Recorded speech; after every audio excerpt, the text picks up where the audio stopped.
नमस्कार मित्रांनो, सुवर्ण कोकण या यूट्यूब चॅनलमध्ये सर्व शेतकरी बांधवांचे आणि मित्रपरिवारांचे आणि कोकणवासियांचे हार्दिक स्वागत.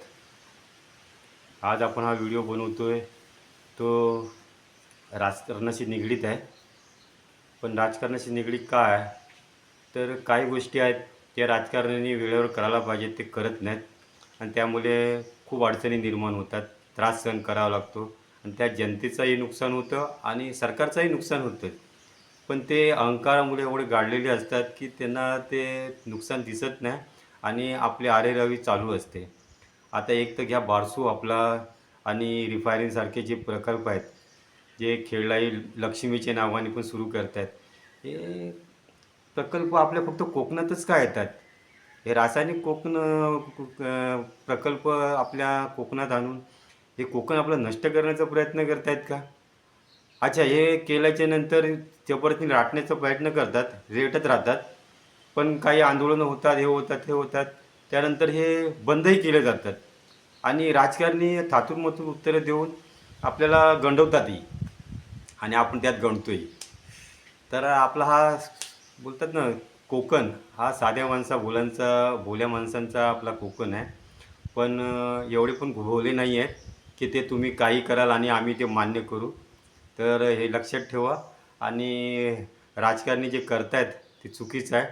हे रासायनिक प्रकल्प आपल्या फक्त कोकणातच आणत आहेत आणि आपलं कोकण नष्ट करण्याचा प्रयत्न करत आहेत. इतर जे चांगले चांगले प्रोजेक्ट आहेत ते इतरत्र जात आहेत. चांगले चांगले प्रोजेक्ट आले होते, ते गुजरात इकडे तिकडे सर्व गेले. अरे काय चाललं काय? ते आमच्या कोकणात झाले नसते का? का तिकडे आमची कोकणातली पोरं आपली जनता काय कामाला गेली नसते का? पण त्यांची कोकणातल्या जनतेची आपल्या जागा जमिनी घ्यायच्या कवडी मोलाच्या भावाने आणि ह्या धनदांडग्यांना ते विकायच्या आणि त्यांच्याकडून अमाप पैसा हे राजकारणी घेतात आणि प्रकल्प राबवण्यास रेटण्याचा प्रयत्न करतात.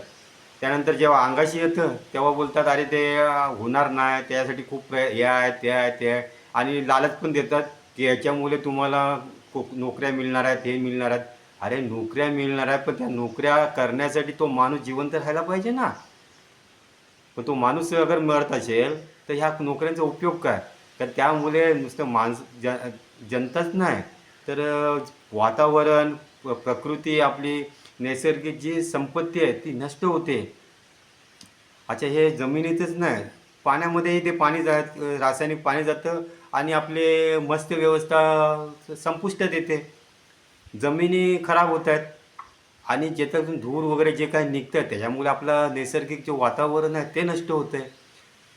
तर ते असं ही जनतेसाठी जनतेला मारक असा हा प्रोजेक्ट आपल्या जे कोकणात का आणतात? एखादा आणला आपण समजू शकतो, पण ते झाल्याच्या नंतर ज्याचा परिणाम आपल्याला दिसत आहेत त्यानंतर आपण दुसऱ्या तिसऱ्या असं फक्त रासायनिक प्रकल्पच आपण राबवतो, हे चुकीचं आहे. तर सरकारने जरा लक्ष द्यावं.